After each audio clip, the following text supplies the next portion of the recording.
dans cette photo, je crois que Max, c'est toi qui ressemble plus à papa. Mais malgré son apparente sévérité, là, je crois qu'il n'était pas comme ça. Il était sévère, mais il était, je dirais, très juste. Par exemple, sur les carnets d'école, ce qui tenait le plus, lui, c'était le point, c'était la conduite. Parce qu'il nous le disait souvent, avec une bonne conduite dans la vie, vous pourrez aller partout. Vous n'aurez jamais de problème. Mon père, il était plein d'imagination. Hein. Comme par exemple, en 1947, il avait une idée, il dit tout d'un coup, ah ben tiens, on a 10 000 mètres de terrain, si on pourrait mettre des lapins. Bon, ben lui, dans sa pensée, c'était, on achète des lapins, 2 francs, 200 lapins, après, au bout de 6 mois, on va les vendre 10 francs. Bon, ben tout ça, c'était très bien, et puis finalement, en 1947, il est arrivé la sécheresse, et puis c'est ce qui s'est passé, nos lapins, ben, ils ont fait la malle. Hein. Et puis finalement, au bout de l'automne, au lieu d'avoir 200 lapins, il nous en restait une quarantaine qui s'étaient échappés dans le bois voisin. On a fait des quantités de choses pas très conventionnelles, j'entends de culture, d'élevage, qui ont été plus ou moins heureux, je dois dire.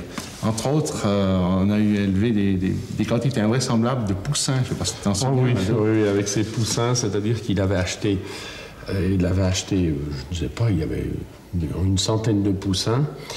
Et puis, on avait construit alors des petites cabanes qui paraissaient vraiment impeccables. Mais alors, une chose qu'on n'avait pas pensé, c'est-à-dire qu'on avait omis de penser au temps d'orage. Alors, le gros malheur, on avait déjà des poussins qui faisaient à peu près 1 kilo. Et puis, un jour, il a éclaté un violent orage. Alors, tous nos poussins mouillés se sont réfugiés dedans ces cages, les uns sur les autres. Et ils ont quasiment, à 80%, ils ont tous étouffé. Pour nous, c'était un drame parce que il nous avait fallu prendre ces poussins, disons, les survivants, les réchauffer, on les mettait dans le four pour les réanimer, et les chauffer et les sécher.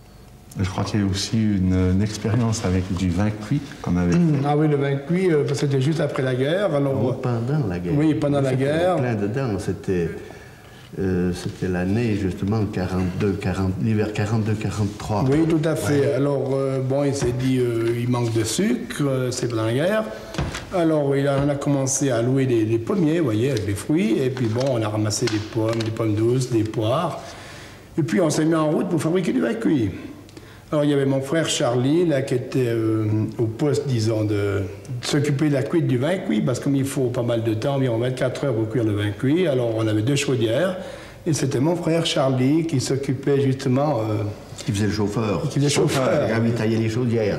Voilà, oui, effectivement, il y avait parfois des choses assez épiques, c'est-à-dire que pendant que j'allais dîner, une fois il est arrivé ceci, on avait 2 chaudrons en route, et...